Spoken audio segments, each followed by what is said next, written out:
आप लोगों से एक ऑनेस्ट सवाल पूछता हूँ। अगर कल सौरभ जोशी एक वीडियो अपलोड करे जिसमें उसकी फैमिली में एक बहुत बड़ा ड्रामा हो रहा है, तो क्या आप उसे देखोगे? प्रोबेबली हाँ, और ऑनेस्टली मैं भी देखूंगा। लेकिन इसी चीज में एक प्रॉब्लम है। जिस चीज को देखने के लिए हम क्लिक करते हैं, जिस टॉपिक पर हम ज्यादा रिस्पॉन्स देते हैं, वही टॉपिक को, वही चीज को क्रिएटर को बार बार बनानी पड़ती है। और सौरभ जोशी की लेटेस्ट जेलसी प्रैंक वाली वीडियो को देखने के बाद मुझे यही चीज रियलाइज हुई। भाई कितना अजीब लग रहा है यार, मैं अपनी वाइफ से भाग रहा हूँ। आपके ऊपर प्रैंक कर रहा था मैं, बस छोटा सा प्रैंक था और कुछ नहीं था। ये छोटा था? इतना मैंने फोन किया, फोन चेक करना कितने बार? अरे प्रैंक था, प्रैंक। पॉज। नहाते हुए क्यों?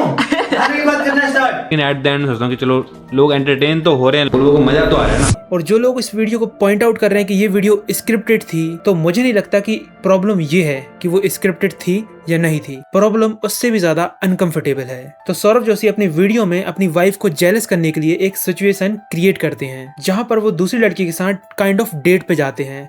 ड्राइव, रेस्टोरेंट, फ्लावर्स, ये सब चीजें। और इस वीडियो के अंदर अवंतिका उनका पीछा करते दिखती है और इस वीडियो का पूरा सेटअप रिलेशनशिप ड्रामा जैसा फील देता है। लेकिन कुछ ही देर में इस पूरी वीडियो की टोन चेंज हो जाती है और एंड आते आते दोनों रेस्टोरेंट में साथ बैठे दिखते हैं। उसके बाद इस वीडियो पर कमेंट आने लगे ये चीज स्क्रिप्टेड थी या नहीं। और इन सवालों के दो पहलू हैं। अगर ये चीज स्क्रिप्टेड थी तो अपनी ही वाइफ को जेलस करने के लिए इतना लेंथ तक क्यों जाना पड़ा, और अगर ये स्क्रिप्टेड नहीं थी तो क्या सौरभ जोशी अवंतिका को चीट कर रहे हैं? देखो, मैं ये वीडियो इसलिए नहीं बना रहा हूँ कि सौरभ जोशी को विलन बता दूं, और ना ही मैं प्रूफ करने वाला हूँ कि उन्होंने एक्चुअली में चीट किया है। मेरा पॉइंट ये है कि सिर्फ व्यूज के लिए किसी के पर्सनल इमोशंस को एंटरटेनमेंट की तरह यूज करा जा रहा है, और ये सारी चीजें एक नॉर्मल इंसान के प्राइवेट लाइफ का पार्ट होती हैं। लेकिन सौरभ जोशी को ये अच्छे से पता है कि ये सारी चीजें YouTube पर एक कंटेंट बन सकता है, और जब ये कंटेंट मिलियन पीपल देख रहे हो तो एक इंटरेस्टिंग साइकिल शुरू हो जाती है जहां पर क्रिएटर ड्रामा दिखाता है, ऑडियंस क्लिक करती है, व्यूज आते हैं, एल्गोरिथम आपको रिवॉर्ड देता है। आखिर में क्रिएटर को पता चलता है कि ऑडियंस को ये चीजें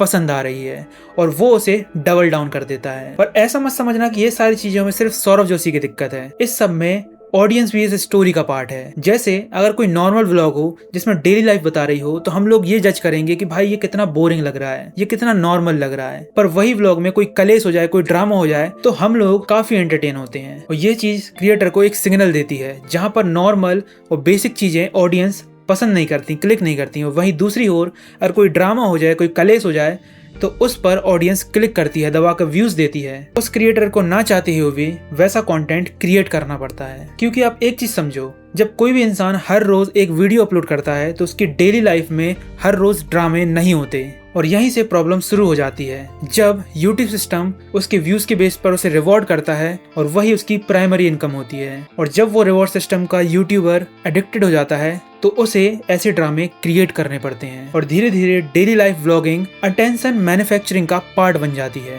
और यहाँ पर मैं सिर्फ सौरभ जोशी को टारगेट नहीं कर रहा हूँ, मैं टारगेट कर रहा हूँ सारे डेली व्लॉगर को। ये पूरी क्रिएटर इकोनॉमी का सबसे अनकंफर्टेबल ट्रुथ है, जब तुम्हारी पर्सनल लाइफ एक पब्लिक प्रोडक्ट बन जाती है और फिर तुम्हें भी नहीं पता चलता कि तुम्हारी प्राइवेसी की बाउंड्री कहाँ खत्म हो जाती है। तुम्हारे लिए शादी भी कंटेंट है, फैमिली भी कंटेंट है, रिलेशनशिप भी कंटेंट है, रिलेशनशिप के ड्रामे भी कंटेंट है, इवन तुम्हारे लिए इमोशनल मूवमेंट भी कंटेंट है। और इस बीच में तुम ऐसी ऐसी चीजें रिवील कर देते हो जो तुम्हें आगे चलकर हॉन्ट करने वाली हैं। और इसके बाद ऑडियंस का प्रेशर भी तुम्हारे ऊपर आने लगता है, जहां पर ऑडियंस डिमांड करती है हमेशा ड्रामेटिक कंटेंट की, हमेशा चटपटे मसालेदार व्लॉग्स की। वो प्रेशर वो तुम्हारे नॉर्मल लाइफ के उस पार्ट को एक कंटेंट बनने पर मजबूर कर देता है, जहां पर तुम लाइफ नहीं जी रहे हो, तुम दूसरों के लिए सिर्फ कंटेंट मैन्युफैक्चर कर रहे हो। आप खुद ही इमेजिन करो, एक क्रिएटर जो डेली लाइफ कंटेंट बनाता है, पर अब उसके लिए हर चीज एक कंटेंट बन चुकी है, जहां पर वो खा रहा है तो कंटेंट है, कहीं घूमने जा रहा है तो कंटेंट है, उसके साथ इमोशनल ड्रामा हो गया तो कंटेंट है, वो हंस रहा है, रो रहा है तो वो कंटेंट है। इस पूरे अटेंशन मैन्युफैक्चरिंग के चक्कर में वो अपनी लाइफ ही खत्म कर देता है, और एक दिन ऐसा बर्नआउट होता है जिसे उस क्रिएटर को ही झेलना पड़ता है। और रही बात सौरभ जोशी की, तो मेरा ओपिनियन ये है कि सौरभ जोशी को ये सारी चीजें करने की जरूरत बिल्कुल नहीं थी, क्योंकि उनके नॉर्मल वीडियोस पे भी आराम से 3 से 4 मिलियन व्यूज क्रॉस कर जाती है, पर वो ऑडियंस का प्रेशर उन पे भी कांस्टेंट बना रहता है। रोज ऐसी क्या वीडियो बनाएं, क्या अलग करें कि लोग बोर ना हो। तो इसलिए भाई मेरे को ये सब चीज़ें करनी पड़ती हैं, कभी क्या कभी क्या कभी क्या। काफ़ी लोगों को पसंद आती हैं, काफ़ी लोगों को नहीं आती हैं, काफ़ी लोग क्या क्या बोलते हैं, मीम्स बनाते हैं, क्या बनाते हैं, लेकिन एट द एंड सोचता हूँ कि चलो लोग एंटरटेन तो हो रहे हैं, लोगों को मज़ा तो आ रहा है ना। नो डाउट कि उन्होंने अपनी पुरानी लाइफ को कितनी अच्छी तरीके से इम्प्रूव करा है। उन्होंने अपनी डेली मेहनत से अपना इतना बड़ा एम्पायर खड़ा कर दिया है। व्लॉगिंग इंडस्ट्री में सबसे बड़े यूट्यूबर बन चुके हैं वो इंडिया में। इवन उन्होंने अपनी पूरी फैमिली की लाइफ को हमेशा के लिए चेंज कर दिया है। पर व्हाट कॉस्ट? आए दिन उनकी फैमिली ट्रोल होती रहती है, उनके फैमिली का मजाक उड़ाया जाता है। इवन उनकी दादी को भी एक कैरेक्टर की तरह प्ले करा जा रहा था। उनके मीम्स बन रहे थे, उनके भाई के मीम बनते हैं, उनके खुद के मीम बनते हैं, उनकी वाइफ को इंटरनेट पे ट्रोल करा जाता है, इवन वल्गर कमेंट करे जाते हैं। और ये चीज सौरभ जोशी को भी पता है, पर क्या करें, ये सब कंटेंट है। और इसी चक्कर में वो ऐसी ऐसी चीजें क्रिएट करते हैं जिसका उन्हें कॉन्सिक्वेंसेस भी झेलना पड़ता है। जैसे ये प्रैंक, जिस पे काफी लोग पॉइंट आउट कर रहे हैं कि भाई प्रैंक तो ठीक है, पर किसी के इमोशंस के साथ खेलना भी गलत होता है। पर जो उनकी प्राइम ऑडियंस है उनको काफी मजा आया होगा इस चीज को देख के। क्या ड्रामेटिक व्लॉग हो गया, पर उस इंसान से पूछो जिसके साथ ये होता है।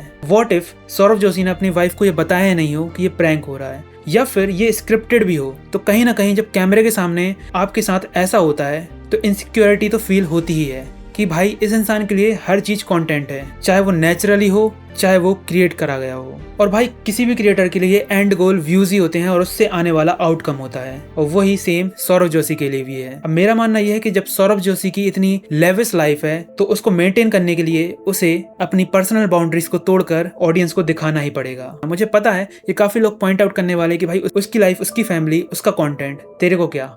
भाई मेरा ओपिनियन मैं रख रहा हूँ, आपके जो ओपिनियन मुझे कमेंट्स में बताना।